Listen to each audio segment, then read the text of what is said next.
เด้อมื้อนี้ก็มีออกตนญาติโยมเนาะที่มาร่วมโอโปโมทนาร่วมทองเนาะซื้อทองซื้อทองล่อพระพุทธรูปนำพระอาจารย์ลิ้นเนาะนี่เด้อบรรดาสายบุญเนาะมีตะพุทธเจ้าผู้งามเลยนางฟ้านี่นะคนนี่เด้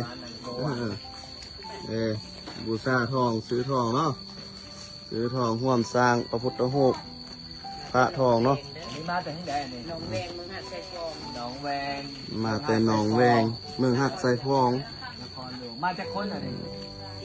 10 คนคณะนี้มา10 คนพุ่นนะเมาพูละโลนี่ ที่มานั่งสมาธิภาวนาสวดมนต์เนื้อวันรอบพระพร้อมเนาะนี่ก็มีคณะสายบุญสายญาติธรรมเดินทางมาร่วมบูชาทองเนาะล่อพระพุทธรูปในวันที่9 เดือน 7นี่แหละวันที่9 เดือนหน้าเนาะมีออกตนญาติโยมเดินทางมาแต่ไกลอันนี้จะเขียนชื่อนามสกุลบางคนกับวันเดือนปีเกิดอธิษฐานเนี่ยอันนี้ถวาย5 กิโลเนาะสาธุให้คำให้คู่ในร่ำให้รวยหาเงินหาทองมันโชคดีร่ำรวยเด้อสาธุก็คือพระพุทธรูปที่ออกตนญาติโยมหรือว่าคณะสายบุญสายญาติธรรมได้เป็นเจ้าภาพเจ้าศรัทธาได้ร่วมกันสร้างร่วมกันสาตอนนี้ก็ถึงขั้นตอนที่จะเก็บรายละเอียดแล้วก็จะมีพิธีล่อก็คือวันที่9 เดือน 7หรือว่าวันที่9 เดือนกรกฎาคมนี่แหละเนาะก็คือออกตนญาติโยมทั้งหลายพระอาจารย์ก็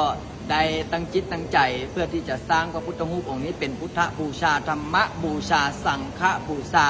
เอาไว้ให้กับออกตนญาติโยมพุทธศาสนิกชนได้มากราบมาไหว้มาถือศีลปฏิบัติธรรมสวดมนต์ภาวนาเจ้าภาพเจ้าศรัทธาที่ได้ร่วมกันสร้างร่วมกันสร้างก็จะได้บุญได้กุศลอย่างนี้พระพุทธรูปองค์นี้ก็สู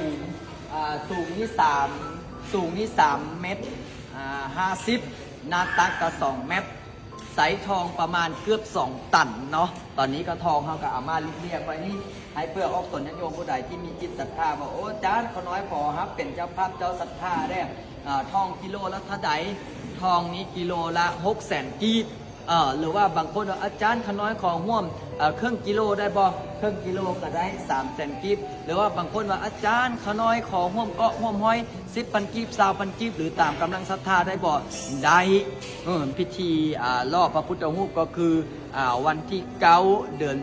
7 ปี 2025อยู่บ้านอยู่วัดป้าบุญนารินนาคารามบ้านนายางเมืองนาไซทองนครหลวงเวียงจันทร์มาร่วมอุปโภคโมทนานำกันเด้อเอาก่อนญาติโยมเด้ออย่าตกกระบนบุญเด้อเจริญพร